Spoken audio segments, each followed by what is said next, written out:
Hello दोस्तों, मैं अमित कुमार सिंह आपका अमित सिविल सर्विसेज एकेडमी में बहुत बहुत स्वागत करता हूं। दोस्तों, आप मेरे चैनल को देख रहे हैं, चैनल को सब्सक्राइब आपने किया है, आपने वीडियो को देखा है, इसके लिए बहुत बहुत धन्यवाद। और मैं ये आशा करूंगा कि मैं आपके लिए अच्छे अच्छे कंटेंट ला रहा हूं और आपको अच्छा लग रहा है।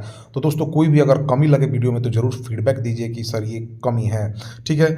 और दोस्तों, आज मैं आपके लिए 29 दिसंबर 2023 के सभी इंपॉर्टेंट बिहार करंट अफेयर्स, राष्ट्रीय तथा अंतर्राष्ट्रीय घटनाओं के साथ लेकर आया हूँ।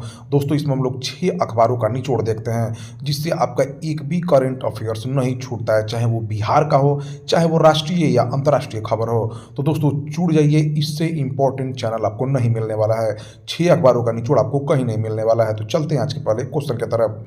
29 दिसंबर 2023 को जनता दल यूनाइटेड जदयू के नए राष्ट्रीय अध्यक्ष कौन बने हैं? देखिए दोस्तों, बहुत दिन से अटकलें लगाई जा रही थी कि जदयू के जो राष्ट्रीय अध्यक्ष हैं वो बदलने वाले हैं। तो दोस्तों, आज जो है ललन या सिंह ने दोस्तों इस्तीफा दे दिया है पार्टी के राष्ट्रीय अध्यक्ष से जदयू के, और नीतीश कुमार दूसरी बार जनता दल यूनाइटेड के अध्यक्ष बन गए हैं। दिल्ली में 29 दिसंबर 2023 को शुक्रवार को जदयू की राष्ट्रीय कार्यकारिणी की बैठक में इसका ऐलान किया गया है, ठीक है।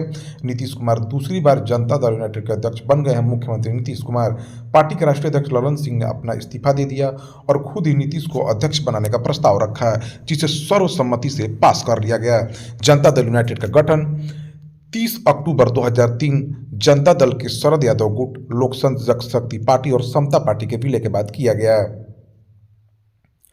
हाल ही में राष्ट्रीय जनता दल के राष्ट्रीय अध्यक्ष लालू प्रसाद यादव पर किस नाम से फिल्म बनाई जा रही है? देखिए दोस्तों, लालू प्रसाद यादव बहुत प्रचलित नेता, आप जानते ही हैं। 2 बार बिहार के वो मुख्यमंत्री भी रह चुके हैं।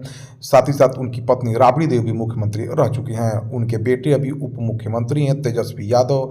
उनके बेटे 2 बड़े बेटे पर्यावरण मंत्री हैं, तेज प्रताप यादव। उनकी एक बेटी मीसा यादव राज्यसभा की सदस्य हैं। तो दोस्तों, राष्ट्रीय जनता दल के राष्ट्रीय अध्यक्ष लालू प्रसाद यादव पर लाला की लालटेन नाम की फिल्म बनाई जा रही है।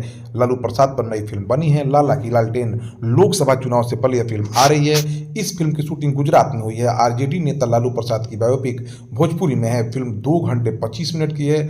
30 दिसंबर को यह फिल्म टीवी पर आएगी।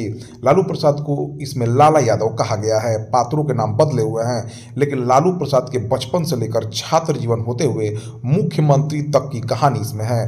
लालू प्रसाद की भूमिका में बिहार के यश कुमार हैं। राबड़ी देवी की भूमिका में स्मृति सिन्हा है। विपक्षी नेता की भूमिका में संजय पांडे हैं। जयप्रकाश नारायण के अभिनय अनूप अरोड़ा ने निभाई है। लाला का लालटेन फिल्म के निर्माता सुमन शर्मा है और निर्देशित किया धीरू यादव ने। लालू प्रसाद यादव भारत के बिहार के राज्य के राजनेता और राष्ट्रीय जनता दल के अध्यक्ष हैं। 1990 से 97 तक बिहार के मुख्यमंत्री रहे। बाद में उन्हें 2004 से 9 तक केंद्र की यूपीए सरकार में रेल मंत्री का कार्यभार सौंपा गया। राष्ट्रीय जनता दल की स्थापना 5 जुलाई 1997 को हुई है। Indo Nepal international tennis ball championship में पटना के किस खिलाड़ी को बिहार टेनिस बॉल का कप्तान नियुक्त किया गया? देखिए दोस्तों, Indo Nepal international tennis ball championship होने वाला है। इसमें पटना के जो खिलाड़ी हैं ऋषिराज को, उनको बिहार टेनिस बॉल का कप्तान नियुक्त किया गया है। बिहार के खेल मंत्री जितेंद्र कुमार रॉय हैं। बिहार के किस अस्पतालों में दुर्लभ रोगी के उपचार के लिए उत्कृष्टता सेंटर ऑफ एक्सीलेंस बनाया जाएगा? तो दोस्तों, एम्स पटना में दुर्लभ रोगों, एड्स, कैंसर जैसे रोगों के उपचार के लिए उत्कृष्टता केंद्र बनाया जाएगा, सेंटर ऑफ एक्सीलेंस। बिहार के स्वास्थ्य मंत्री तेजस्वी यादव हैं। भारत के स्वास्थ्य मंत्री की बात की जाए तो मनसुख मंडाविया हैं। देखिए दोस्तों, चंद्रयान 3 की सफलता पर आधारित इसरो के क्विज में पटना के किस छात्र ने देश भर में टॉप 50 में जगह बनाई है? देखिए दोस्तों, चंद्रयान 3 की सफलता पर एक इसरो ने क्विज रखा था। उसमें पटना के जो छात्र हैं सुमित कुमार, उन्होंने टॉप 50 में जगह बनाई है। इसरो के अध्यक्ष ई सोमनाथ विजेताओं को 4 जनवरी को पुरस्कृत करेंगे।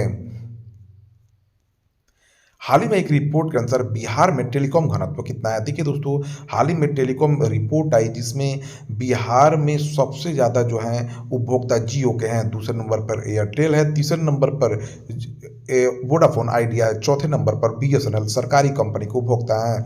बिहार में टेलीकॉम घनत्व 55.98% है। अगर बात की जाए कि भारत के टेलीकॉम मिनिस्टर कौन है, दूरसंचार मंत्री दोस्तों, तो अश्वनी वैष्णव है, जो रेल मंत्री भी हैं। फरवरी 2004 में राज्य स्तरीय पक्षी महोत्सव का आयोजन कहाँ किया जाएगा? देखिए दोस्तों, पहली बार बिहार में पक्षी महोत्सव नागी नकटी पक्षी अभयारण्य जमुई में ही किया गया था। उस उत्सव का नाम कलरव रखा गया था। इस बार फरवरी 2024 में भी फिर से नागी नकटी पक्षी अभयारण्य जमुई में ही राज्य स्तरीय पक्षी महोत्सव का आयोजन किया जाएगा। इंडियन रेलवे कॉन्फ्रेंस एसोसिएशन ने रेलवे स्टेशन अयोध्या जंक्शन का नाम बदलकर क्या रखा है? देखिए दोस्तों, अयोध्या जंक्शन का नाम बदलकर अयोध्या धाम करने की घोषणा की गई है। इस रेलवे स्टेशन का उद्घाटन 30 दिसंबर को प्रधानमंत्री नरेंद्र मोदी करेंगे। वहीं पूर्व में आवंटित स्टेशन कोड EY को बरकरार रखा गया है। भारत के रेलवे मंत्री अश्विनी वैष्णव हैं। रेलवे बोर्ड के अध्यक्ष जया वर्मा सिन्हा हैं। केंद्रीय कैबिनेट ने किस देश में हाल ही में भारत के महावाणिज्य दूतावास खोलने को मंजूरी दी है? तो देखिए दोस्तों, केंद्रीय कैबिनेट ने हाल ही में न्यूजीलैंड में भारत के महावाणिज्य दूतावास खोलने को मंजूरी दी है। प्रधानमंत्री नरेंद्र मोदी की अध्यक्षता में कैबिनेट ने न्यूजीलैंड के ऑकलैंड में भारत का महावाणिज्य दूतावास खोलने के प्रस्ताव को मंजूरी दे दी है।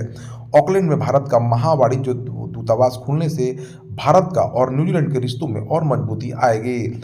इस वाणिज्य दूतावास के 12 महीने की समय सीमा के भीतर खोले जाने और पूरी तरह से चालू हो जाने की संभावना है। न्यूजीलैंड की राजधानी वेलिंगटन है। यहाँ का सबसे अधिक आबादी वाला शहर ऑकलैंड है। न्यूजीलैंड के प्रधानमंत्री क्रिस्टोफर लुक्सन हैं। केंद्रीय मंत्रिमंडल ने किस देश के साथ प्रवासन और आवाजाही समझौते को मंजूरी दे दी है? तो देखिए दोस्तों, इटली के साथ प्रधानमंत्री श्री नरेंद्र मोदी की अध्यक्षता में केंद्रीय मंत्रिमंडल ने भारत सरकार और इटली सरकार के बीच हुए प्रवासन और आवाजाही समझौते को मंजूरी दे दी है। इस समझौते से लोगों के बीच परस्पर संपर्क में वृद्धि होगी और अनियमित प्रवासन से संबंधित मुद्दों को हल किए जाने में आसानी होगी।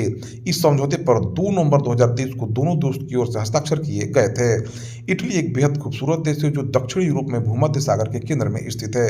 इटली की राजधानी रोम है तथा यहाँ की आधिकारिक मुद्रा यूरो है।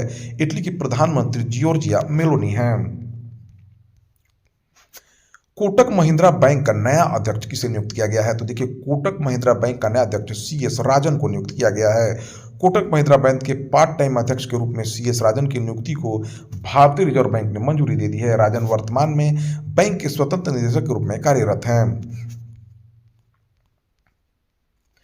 किस राज्य में कार्बी युवा महोत्सव का 2024 का आयोजन किया जाएगा? तो देखिए, असम में राष्ट्रपति द्रौपदी मुर्मू 17 जनवरी को असम के कार्बी आंगलोंग जिले के तरालांगसो धीपू में आयोजित होने वाले कार्बी युवा महोत्सव 2024 के स्वर्ण जयंती समारोह में भाग लेंगे। कार्बी युवा महोत्सव 2024 का स्वर्ण जयंती समारोह 12 से 19 जनवरी 2024 को आयोजित किया जाएगा। ठीक है दोस्तों, कब आयोजित किया जाएगा? 12 से 19 जनवरी के बीच। ठीक है। कार्बी युवा महोत्सव प्रतिवर्ष आयोजित किया जाता है और इसमें असम और देश के अन्य हिस्सों से हजारों कार्बी युवा भाग लेते हैं। असम के मुख्यमंत्री हिमंत बिस्वा शर्मा हैं। असम के राज्यपाल गुलाब चंद कटारिया हैं। असम की राज्य की सीमा अरुणाचल प्रदेश, नागालैंड, मणिपुर, मिजोरम, त्रिपुरा, मेघालय और भूटान से लगती है। असम की राजधानी दिसपुर है और सबसे बड़ा शहर गुवाहाटी है। असम चाय उत्पादन का एक महत्वपूर्ण केंद्र है। असम तेल और प्राकृतिक गैस सहित प्राकृतिक संसाधनों से भी समृद्ध राज्य है। राज्य कई राष्ट्रीय उद्यानों और वन्यजीव अभयारण्यों का भी घर है, जैसे कि मानस राष्ट्रीय उद्यान और काजीरंगा राष्ट्रीय उद्यान, जो एक सींग वाले गेंडों सहित अपने विविध वनस्पतियों और जीवों के लिए जाना जाता है। भारत ने अगले 5 वर्षों में $1 अरब मूल्य के ताजा केले निर्यात करने का लक्ष्य रखा है। भारत के किस राज्य में केले के सर्वाधिक उत्पादन होता है? तो आंध्र प्रदेश में। दोस्तों, भारत ने अगले 5 वर्षों में $1 अरब मूल्य के ताजा केले निर्यात करने का लक्ष्य रखा है। भारत ने पिछले महीने समुद्री मार्ग से नीदरलैंड को ताजे केले के परीक्षण खेप निर्यात की थी। भारत अब अगले 5 वर्षों में इस फल का निर्यात $1 अरब तक बढ़ाने का लक्ष्य लेकर चल रहा है। वर्तमान समय में भारत विश्व का सबसे बड़ा केला उत्पादक देश है। इसके बावजूद वैश्विक बाजार में भारत की निर्यात की हिस्सेदारी फिलहाल सिर्फ 1% है। भारतीय केले का मुख्य निर्यात स्थल मध्य पूर्व के देश है। भारत के केला निर्यात स्थलों में अमेरिका, रूस, जापान, जर्मनी, चीन, नीदरलैंड, यूके और फ्रांस जैसे प्रमुख देशों शामिल हैं। CRPF के नए महानिदेशक कौन बने हैं? तो दोस्तों, अनीश दयाल सिंह बनाए गए हैं CRPF के, सेंट्रल रिजर्व पुलिस बल। उसके साथ साथ दोस्तों, पहली बार जो है CISF की, जो पहली बार कोई महिला महानिदेशक नियुक्त हुई हैं CISF की।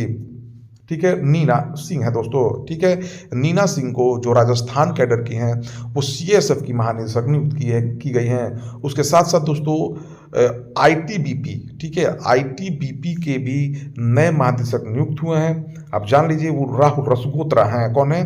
तो राहुल रसगोत्रा। तो ठीक है दोस्तों, याद रखिए CISF central industrial reserve force की जो बनी है वो पहली महिला कोई बनी है, वो नीना सिंह है महानिदेशक। ठीक है, आईटीबीपी के राहुल रसगोत्रा को बनाया गया है, और जबकि सीआरपीएफ के महानिदेशक अनीश दयाल सिंह याद बनाया गया है। तो तीनों को याद रखिए। पूर्व भारतीय क्रिकेटर अंबाती रायडू किस राजनीतिक पार्टी में शामिल हुए हैं? तो देखिए दोस्तों, पूर्व भारतीय क्रिकेटर और चेन्नई सुपर किंग की तरफ से खेलने वाले आईपीएल में उन्होंने वाईएसआर कांग्रेस पार्टी ज्वाइन की है। पूर्व भारतीय क्रिकेटर अंबाती रायडू ने राजनीति के बीच में अपनी किस्मत आजमाने की तैयारी कर ली है। उन्होंने वाईएसआर कांग्रेस पार्टी का दामन थाम लिया है। रायडू ने आंध्र प्रदेश के मुख्यमंत्री और वाईएसआर कांग्रेस पार्टी के प्रमुख जगन मोहन रेड्डी की मौजूदगी में पार्टी की सदस्यता ली है। 37 साल के रायडू इसी साल क्रिकेट के हर प्रारूप से संन्यास लिए थे। चेन्नई सुपर किंग्स के साथ आईपीएल 2023 की ट्रॉफी उठाने वाले रायडू ने चैंपियन बनने के साथ ही क्रिकेट के सभी प्रारूपों से संन्यास ले लिया था और 2019 में ही अंतर्राष्ट्रीय क्रिकेट को अलविदा कह चुके थे। इस साल जून में रायडू ने जगन मोहन रेड्डी से मुलाकात भी की थी। हाल ही में किस राज्य ने भूमि मानचित्रण के लिए ड्रोन तकनीक को अपनाया है?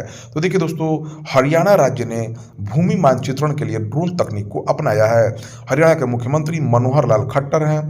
हरियाणा के राज्यपाल बंडारू दत्तात्रेय हैं। हरियाणा को 1 नवंबर 1966 को पंजाब से अलग करके 17वें भारतीय राज्य के रूप में बनाया गया था। हरियाणा की राजधानी चंडीगढ़ है। इसके पड़ोसी राज्य पंजाब द्वारा भी साझा की जाती है। चंडीगढ़ को स्विस मूल के फ्रांसीसी वास्तुकार ले काबुर्जायर द्वारा डिजाइन किया गया था। नीति आयोग की कृषि विपणन तथा किसान अनुकूल सुधार सूचकांक में किस भारतीय राज्य ने शीर्ष स्थान हासिल किया है? तो देखिए दोस्तों, नीति आयोग के कृषि विपणन और किसान अनुकूल सुधार सूचकांक में आंध्र प्रदेश को पहला तथा उत्तर प्रदेश को दूसरा स्थान मिला है, जो कृषि विपणन में लागू किए गए सुधारों की डिग्री के आधार पर राज्यों की तुलना करता है। नीति आयोग को राष्ट्रीय भारत परिवर्तन संस्थान या national institute of transforming India कहा जाता है। यह भारत सरकार द्वारा गठित एक संस्थान है जिसे योजना आयोग के स्थान पर बनाया गया है। गठन 1 जनवरी 2015 को हुआ है। इसका नीति आयोग केंद्र और राज्य स्तरों पर सरकार को नीति के प्रमुख कारकों के संबंध में प्रासंगिक, महत्वपूर्ण एवं तकनीकी परामर्श उपलब्ध कराता है। यह राज्य तथा केंद्र सरकार के संबंधों को भी मजबूत बनाने का काम करता है। भारत के प्रधानमंत्री इसके अध्यक्ष होते हैं।